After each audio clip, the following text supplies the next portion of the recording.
name's Jahal Lee. My name is Tyler McNellis. My name is Anderson Corey. My name is Salman Kumar. And we are the IMSE Group 8 for Senior Design, working with Futureline Manufacturing.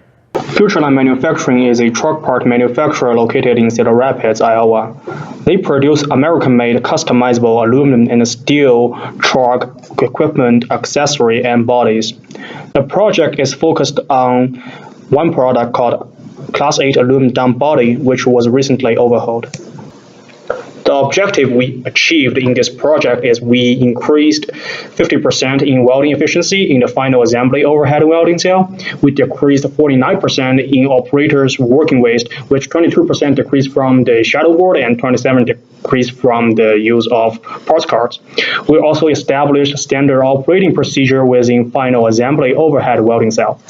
All right, for the CSA, the first thing the team did was a work sampling study. Here are the three things that should be noted: is the non-value added time, the walking percent, and the time spent positioning the weld, because that took up most part of the pie chart, which was all considered to be non-value added time.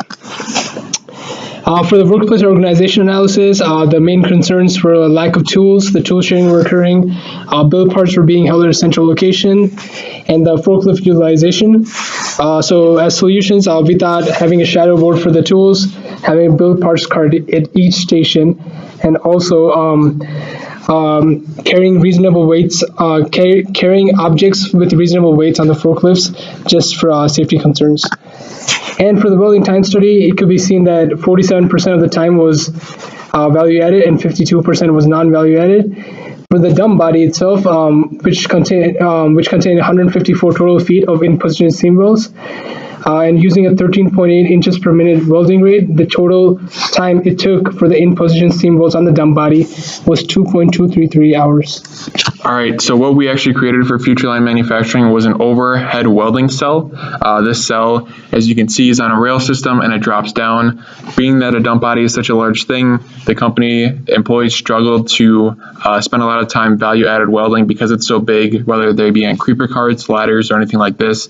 This will really give them a lot of flexibility and allows them to spend a lot more time welding. The cost of this was $7,000. Here's a chart of previous welding cell. The green lines represent the movement the employees had to do. And here's an example of after the welding cell was implemented, it cut down the distance traveled in half from 1,600 feet average to 850 feet. The new average of 850 feet resulted in a 50.9% decrease in movement waste. Along with this, the longest max round trip previously taken by employees was 240 feet, and we were able to cut that down to 25 feet. As well as creating a new overhead welder, we also created a new parts cart and a tool cart within the welding cell. Here's a picture of the parts cart that we were able to implement. All the parts here are for the processes within the final welding assembly, as previously they were using a communal area for the parts, as well as a tool shadow board. Previously they were all sharing the tools, and now we have tools that are designated to select cells. The second thing that the group did was create a standard operating procedure for the final assembly overhead welding cell area for the Class 8 aluminum dump body. This was just the assembly SOP. What this SOP did was to create a standard operating procedure to build the Class 8 aluminum dump body step by step. And it showed, as you can see on the right-hand picture, it showed different pieces from the CAD file broken apart, and so we had them build together as one. Also, what this SOP did was increase the ergonomics of the work design. It reduced the movement within the build process. It reduced the variation and errors in the build process. It reduced the number of assembly steps and reduced the amount of time, and it also introduced 5S in workplace organization, along with different safety features and PPE to use. This is just a picture of how we put together the CAD file in the SOP to show each piece being added on.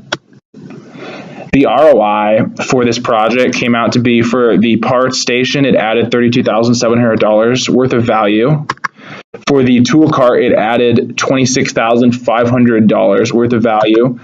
And for the overhead welder, by increasing the time spent welding by 10.45%, increased the value by $58,000. When put into a 3-year net present value, the total cost of these three things, the parts cart, the tool cart, and the overhead welder, were $8,000. A minimum acceptable rate of return was 12%, which is just an average business MAR, and $117,000 per year is a yearly ROI. This all came out to be around $280,000 per year in value added.